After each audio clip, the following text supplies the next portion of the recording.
복불복. 나는 그렇게 후천시대가 나기 나름이라는 이 시대라는 것을 가르쳐 주는데도 복불복에 놀아나. 복불복에 놀아나는 이들은 소통하지 못하는 자야. 모든 생각을 내 안으로 꽉 조여갖고 있어.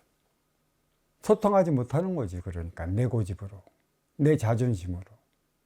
내 성향이 그렇다고 한다면 그러한 성향은 때로는 바꿔줘야 돼. 궁하면 통한다. 그대들이 진정 어렵고 힘들 때 매달리는 곳이 신 아니야. 어떠한 신에 매달려? 하늘에 계신 하나뿐인 님에게 매달려? 아니면은 인신들에게 매달려? 그 인신들에게 매달리니 무속이 되어버리고 기복이 되어버리니 내가 내 스스로 무엇을 하기 위해 활동적으로 움직여? 소통을 위해 움직이냐고. 그러니까 기운만 딱 하면 꽉 막혀버려. 그렇게 가르쳐 줬는데 스승님에게까지도 모든 걸 막아버리고 내 안에서 내 혼자 하려 한다면 이 공부해야 될 일도 없고 스승님한테 무엇을 해야 한다 해야 할 이유도 없어. 이 공부하고 내 스스로 조그맣게끔 내가 펼쳐나가야 하는 것이지. 그것도 내가 해야 할 일이지. 공부를 배웠으면 무슨 일을 시작을 하더라도 여유는 낭만이야. 낭만이 있어요. 낭만은 나 혼자 찾아 들어갈 수 있는 그 시간이고 나 혼자 나의 여유를 부릴 수 있는 시간이기도 한면에 나와 함께 하고자 하는 이들과 함께하는 그러한 시간이기도 해. 내 욕심이 내 안에 꽉 잠재되어 있다면 낭만을 갖지 못해. 여유를 갖지 못해. 모든 게 내 욕심이니 지금은 너와 내가 함께 한다 하더라도 인간은 이기적인 사회라, 경쟁적인 사회라, 이 육생의 기초의 틀로서부터 시작된 이 사회는 너를 누리지 않으면 내가 죽어갈 수밖에 없는 시대라. 선순환의 개념이 없고 역순환의 힘의 논리로 살아가는 그 시대라. 낭만은 찾아볼 수 없는 것이지.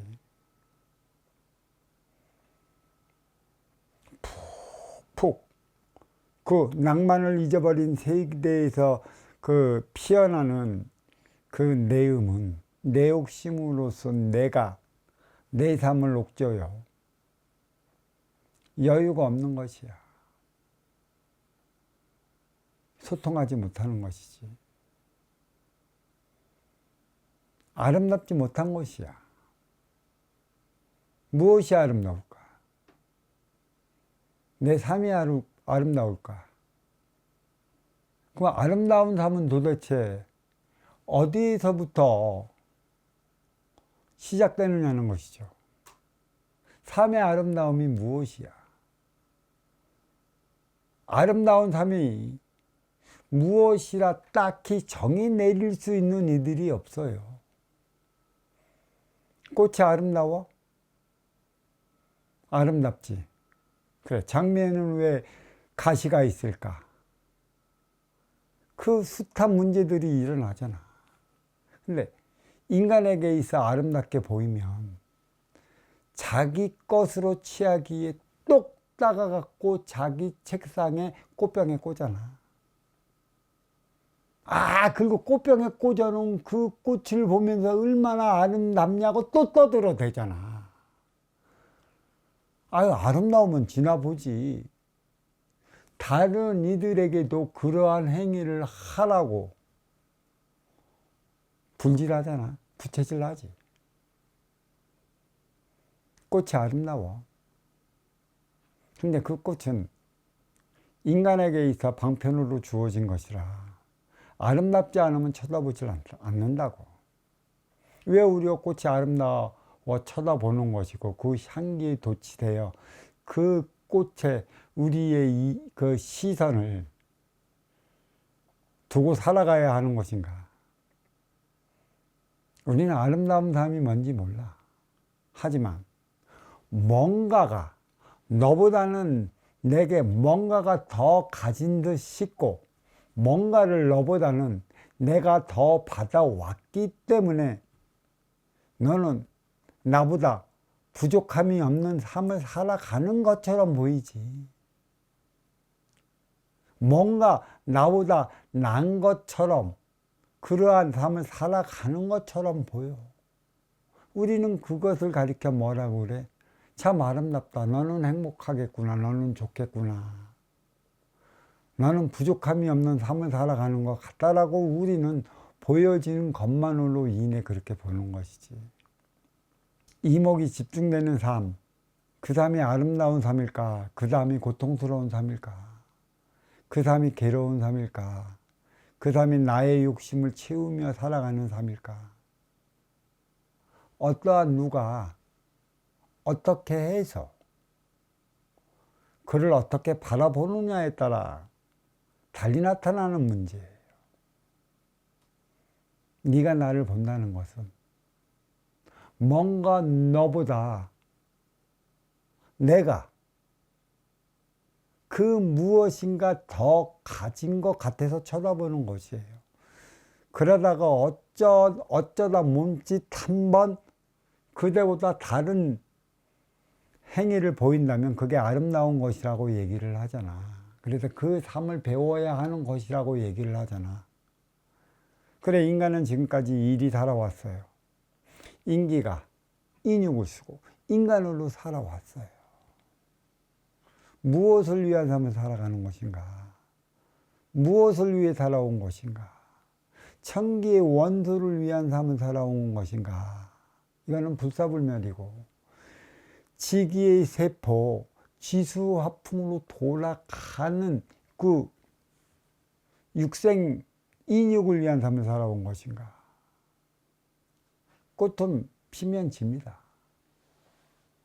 그러다가 때가 되면 다시 피는 것이죠. 인간도 매 마찬가지예요. 무엇이 아름다워요?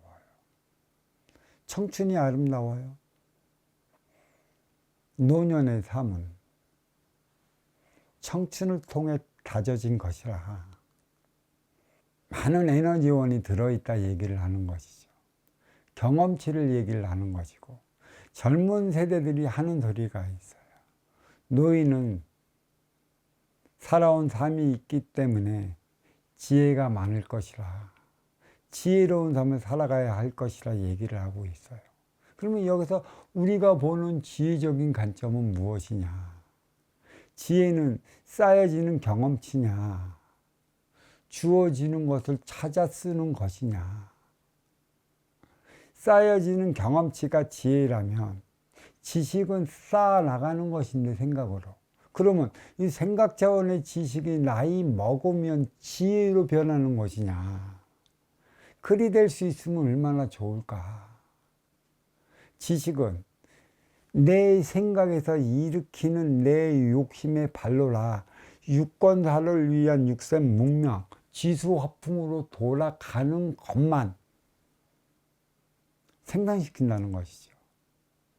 지혜는 너의 근기만큼 하늘에서 받아오는 에너지원이에요. 쓸 줄 아는 자만이 쓸 수 있는 것이지 쓰지도 못하고 지혜가 무엇인지도 모르는 이들은 쓰지 못하는 것입니다. 나이 먹었다고 지혜를 쓴다? 그러한 착각은 하지 마십시오. 살아온 자기의 경험치가 자기의 삶을 살아가게 만들고 오늘의 현실을 보여주는 것이라. 지식과 지혜의 발로는 다르다는 얘기죠.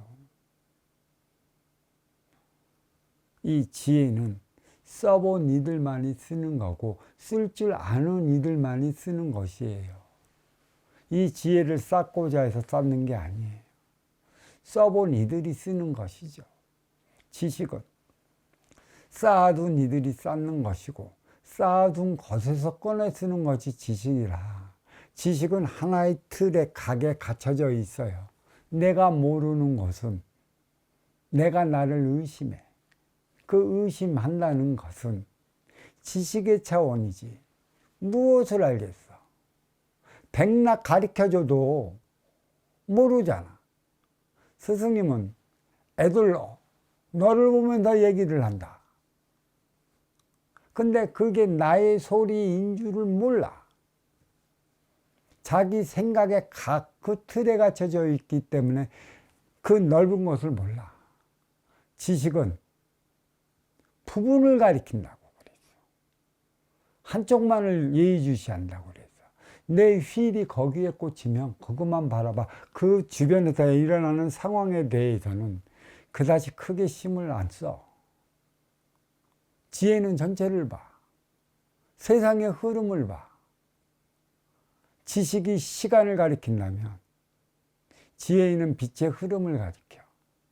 만물의 근본은 빛의 흐름에서 시작되는 것이지 시간이라는 지식의 관점에서 일으키지 않는 것이야.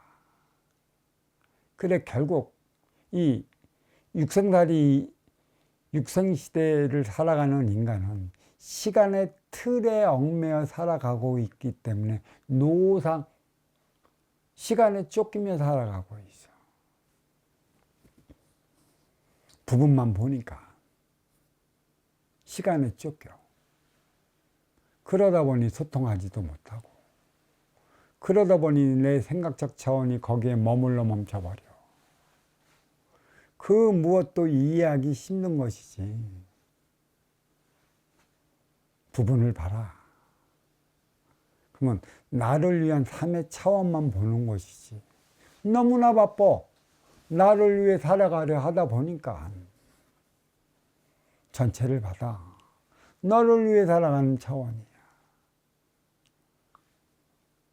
바쁠 게 뭐 있나? 너와 하나 되어 살아가는데. 그러니까 부분을 위해 나를 위해 내 욕심으로 위한 삶을 살아보면 결국은 그거를 깨쳐주기 위해 궁지에 몰리게 돼. 딱 막다른 그 골목에 딱 매달리면 솟아날 구멍이 없는 거야. 답답한 거야. 어떤 그 좋은 것도 가르쳐줘도 못 입어. 근데 어느 날인가 우리는 착각해. 귀인이 나타나 너한테 뭐를 떡 주고 사라지는 것으로 생각한다는 것이요. 그건 육생살이 육생시대 때에서나 일어나.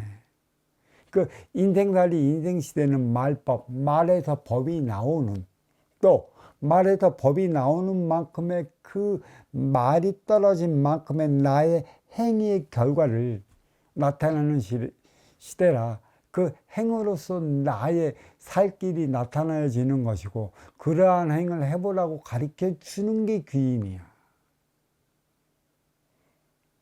우리 아날로그 시절에 그 귀인은 뭐야? 어느 날인가 그 나의 사돈의 팔촌이 되는 이가 미국으로 날아가 사업을 했는데 성공을 했는데 이 성공을 한 이 자산을 누구한테 물려줄 게 없어갖고 그거 굽어굽어 찾았더니 한국에 있는 누구누구가 사돈의 팔촌 되니 이에게 이 모든 것을 물려준다라는 어떤 꿈같은 소설도 있고 꿈같은 이야기도 있었어.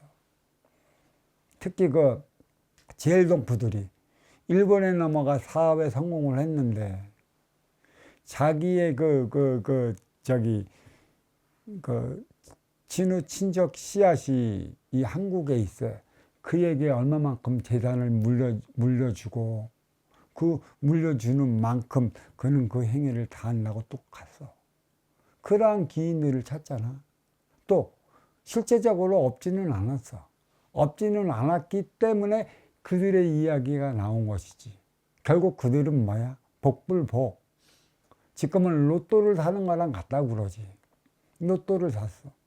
네가 돈에 대해 쓸지도 모르고 돈에 대해 쓰임도 모르고 돈에 대해 활용 가치도 모르고 또 이 돈은 선순환을 일으켜야 되는데 선순환을 일으켜야 하는 근본적인 행위가 무엇인지도 모르고 돈만 있으면 무조건 나의 삶이 행복할 것이라고 믿고 있잖아.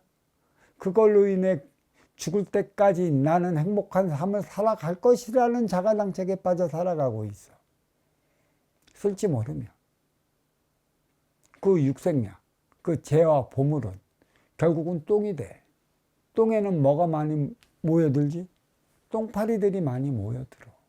결국 그대는 그 똥파리들로 하여금 썩어 자빠져 나중에는 그 누가 쳐다보지도 않는 그러한 유인이 된다는 얘기지.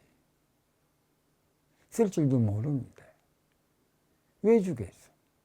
쓰는 법을 배워야 되는데 일확천금 복굴 복만 바라고 있으니 그 쓰임을 다하지 못하면 결국 그 육생량은 화근이 되어 그 무게에 짓눌러 나의 삶은 이루 말할 수 없이 초라해지는 것이지.